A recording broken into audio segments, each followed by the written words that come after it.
Welcome to my channel set tax சேனலுக்கு உங்களை அன்புடன் வரவேற்கிறேன்.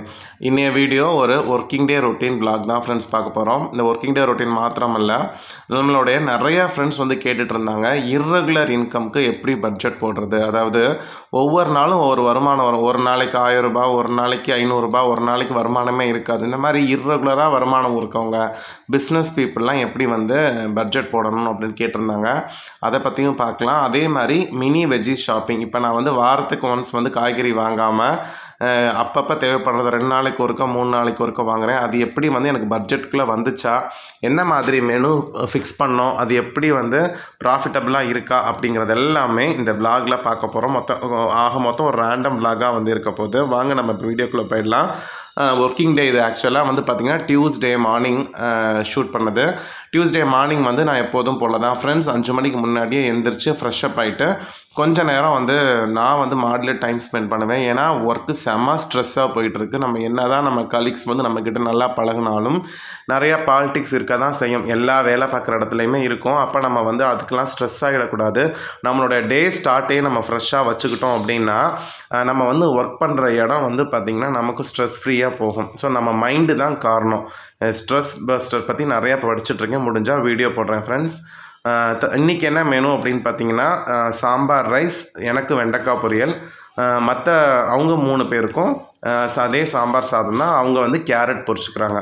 ஸோ வெண்டைக்காய் நிறையா வாங்கிட்டு வந்தேன். அதை வந்து எனக்கு ஒரு நாள் செஞ்சு எடுத்துக்கிட்டால் மிச்சம் இருக்கிறத அவங்க இன்னொரு நாள் எடுத்துப்பாங்க. அன்றைக்கி நான் வந்து வேறு ஏதாவது காய் செஞ்சுப்பேன். ஸோ இப்படி தான் வந்து பிளான் பண்ணி செஞ்சிட்ருக்கோம். பால் ஒரு சைடு போட்டாச்சு. காஃபி குடித்தா மட்டும்தான் வந்து அந்த டேவே சூப்பராக ஸ்டார்ட் ஆகும். அதுவுமே ஒரு மிகப்பெரிய ஸ்ட்ரெஸ் பஸ்டர். சாம்பார் பொறுத்த மட்டும் ஃப்ரெண்ட்ஸ், இப்போ நாங்கள் வந்து ஒன் பார்ட்டாக தான் செய்கிறோம். குக்கரில் வந்து நம்ம சாம்பார் எப்படி ஒன் பார்ட்டாக செய்கிறது நிறைய யூடியூப் வீடியோஸ் நிறைய பேர் போட்டிருக்காங்க. அது செமையே எங்களுக்கு ஹெல்ப்ஃபுல்லாக இருக்குது. ஏன்னா அந்த சாம்பார் வச்சு காய் அந்த மாதிரி செய்கிற அன்றைக்கி தான் வந்து ரொம்ப லேட் ஆகிடுது. பட் இந்த மாதிரி ஒன் பார்ட் சாம்பார் குக்கரில் வைக்கிறது வந்து பார்த்திங்கன்னா ஐடியாவும் நல்லாயிருக்கு, டைமும் சீக்கிரம் முடியுது. கொஞ்சம் டெய்லி வெரைட்டி ரைஸ் எடுத்துகிட்டு போகாமல் குழம்பு சாதமும் எடுத்துகிட்டு போகிற மாதிரி ஹெல்ப்ஃபுல்லாக இருக்குது. ஸோ அதனால் இப்போ நாங்கள் வந்து இப்போ ஒன் பார்ட் மட்டும்தான் செய்ய ஆரம்பிச்சிட்டோம். முன்னாடியெல்லாம் வந்து பார்த்திங்கன்னா முந்தின நாள் ஈவினிங்கே நைட்டே வந்து சாம்பார் செஞ்சு வச்சுருவோம். அதை வந்து அடுத்த நாள் காலைல சூட் பண்ணி எடுத்துகிட்டு போவோம். அது என்னவோ எங்கள் வீட்டில் வேணாம் அப்படிங்கிறாங்க. ஸோ ஃப்ரெஷ்ஷாக செஞ்சு எடுத்துகிட்டு போங்க அப்படிங்கிறாங்க. ஸோ அதனால் இப்போ இந்த மாதிரி ஒன் பார்ட்டுக்கு மாறியாச்சு. பட் எங்களோட எய்ம் வந்து 50 மினிட்ஸ்க்குள்ளே லஞ்சு பிரேக்ஃபாஸ்ட் வந்து முடிக்கணும். அதே மாதிரி பிரேக்ஃபாஸ்ட் பொறுத்த மட்டும் டெய்லி எங்கள் வீட்டில் தோசை தான். தோசைக்கு வேறு ஆப்ஷனே இருக்க மாட்டோம். ஏன்னா வேகமாக ஊற்றி எடுத்துகிட்டு போயிடலாம். அதனால் மோஸ்ட்லி இந்த சமையல் செஞ்சு ஏதாவது ஒரு முடிஞ்சிருச்சுனாலே அடுத்து தோசை ஊற்றி பேக் பண்ண ஆரம்பிச்சிருவாங்க. என்னையை பொறுத்த மட்டும் சாப்பாடு ரொம்ப சூடாக இருக்கணும்னு நான் விரும்ப மாட்டேன். அதுக்கு நாரையும் இருக்கணும்னு விரும்ப மாட்டேன். மீடியம் சூடு இருந்தால் போதும். ஸோ நான் எடுத்துகிட்டு போகிற சில்வர் டிஃபன் பாக்ஸில் வந்து பார்த்திங்கன்னா பிரேக்ஃபாஸ்ட் வந்து எனக்கு சூடாக தான் இருக்கும். ஏன்னா நான் இங்கே 6 மணிக்கு எடுத்துகிட்டு போனேன்னா நாங்கள் எப்படியும் ஒரு 8 மணி இல்லைன்னா 9 to 9:15 இந்த கேப்பில் சாப்பிட்ருவேன். 8 to 9 அப்படி இல்லை எனக்கு கிளாஸ் இருந்துச்சுன்னா 9 to 9:15. ஸோ அப்போ எனக்கு மீடியம் சூடு கரெக்டாக இருக்கும். லஞ்சு வந்து பார்த்திங்கன்னா வெதுன்னு தான் இருக்கும். ஸோ அது கரெக்டாக இருக்கும், ஆறிலாம் இருக்காது. ஸோ அதனால் எனக்கு இப்படி எடுத்துகிட்டு போகிறது கம்ஃபர்டபுளாக இருக்குது ஃப்ரெண்ட்ஸ்.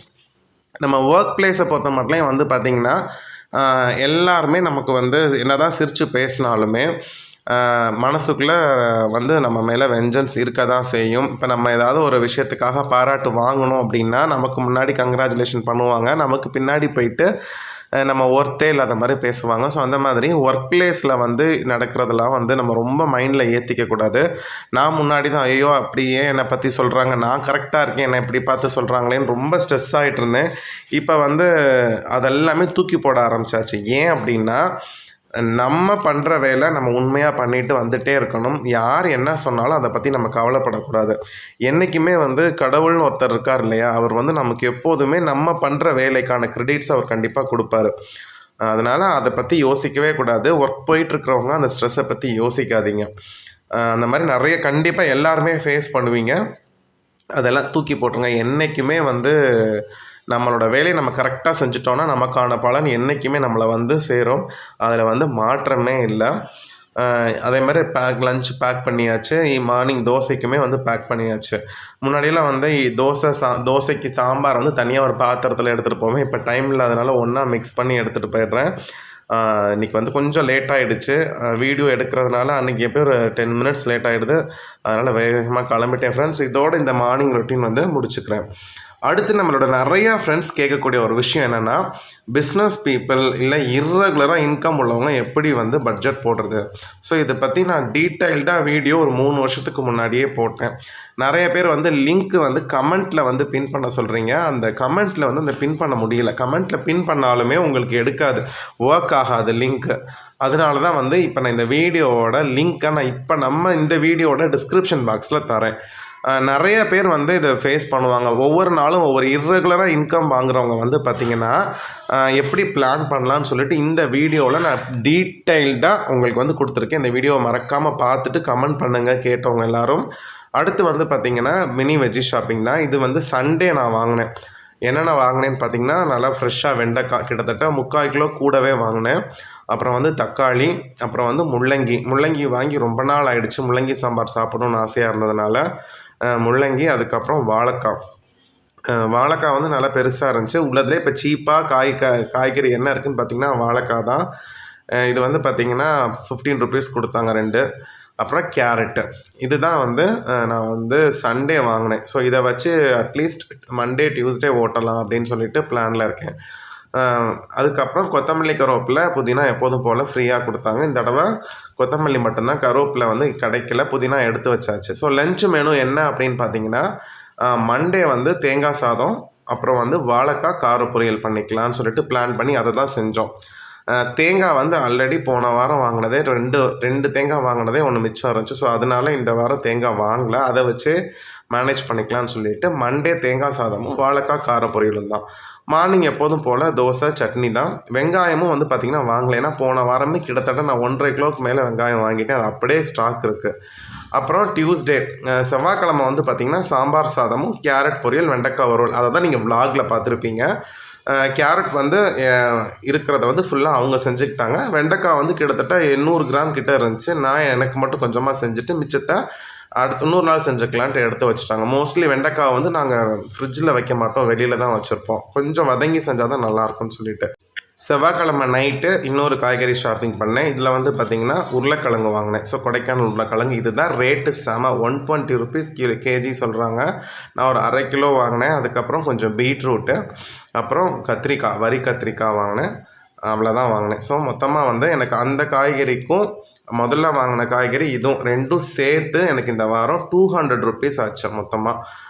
மெயினாக அதிகம் உள்ளதுன்னு பார்த்தீங்கன்னா இந்த உருளைக்கிழங்கு தான். அதுதான் 60 ரூபாய் கிட்டத்தட்ட ஆச்சு. ஸோ வெட்னஸ்டே வந்து பார்த்திங்கன்னா லெமன் சாதமும் உருளைக்கிழங்கு வறுவலும்.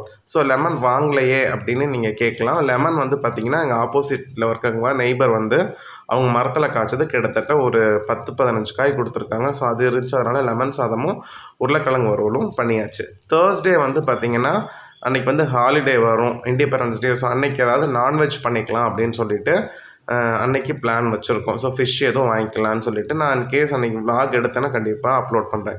ஃப்ரைடே வந்து சாம்பாரும் எனக்கு கத்திரிக்காய் வதக்கல், மிச்சம் இருக்கக்கூடிய வெண்டைக்காய் பொரியலை அவங்க பண்ணிப்பாங்க. ஏன்னா கத்திரிக்காய் வந்து மற்ற யாருமே விரும்ப மாட்டாங்க. ஸோ குழம்புக்கும் எனக்கு மட்டும்தான் அதை எடுத்து வச்சுருக்காங்க. அதனால் அன்றைக்கி வந்து கத்திரிக்காய் சாம்பார் போட்டு எனக்கு கத்திரிக்காய் வதக்கல் பண்ணி கொடுத்துருவாங்க. மிச்சம் இருக்கக்கூடிய வெண்டைக்காய் அது கிட்டத்தட்ட 1/2 கிலோவுக்கு மேலே இருக்கும். ஸோ அதை வந்து அவங்க ஃப்ரைடே செஞ்சு சாப்பிட்டுப்பாங்க. சாட்டர்டே வந்து பார்த்திங்கன்னா உருளைக்கிழங்கு கொஞ்சம் எடுத்து வச்சுருக்கோம். பட்டாணி ஊற வச்சு உருளைக்கிழங்கு பட்டாணி குருமா பண்ணிவிடுவாங்க. பீட்ரூட் பொரியல் காய் இருக்குது இல்லையா, அதை வந்து பொரிச்சிட்டு சாட்டர்டே வந்து மெனு முடிஞ்சிடும். ஸோ இந்த வாரம் வந்து பார்த்திங்கன்னா 200 ரூபாய்க்கு காய்கறி வாங்கி பிரித்து வாங்கி ஹெல்த்தியாகவும் சாப்பிட்ட மாதிரி ஃபீலிங்காக இருக்குது, எங்களுக்கு தேவையானதும் சாப்பிட்ட மாதிரி ஃபீலிங்காக இருக்குது. ஸோ பட்ஜெட்டுக்குள்ளேயே நம்ம முடிச்சாச்சு ஃப்ரெண்ட்ஸ். ஸோ இதோட இந்த வீடியோ இங்கே முடிச்சுக்கிறேன். இந்த வீடியோ பிரயோஜனமாக இருந்துச்சுன்னா மறக்காமல் உங்கள் ஃப்ரெண்ட்ஸ்க்கு ஷேர் பண்ணுங்கள். உங்களோட கமெண்ட் பாக்ஸில் தாங்க ஃப்ரெண்ட்ஸ். அடுத்த வீடியோவில் எங்கள் எல்லாரையும் பார்க்குறேன். Bye friends.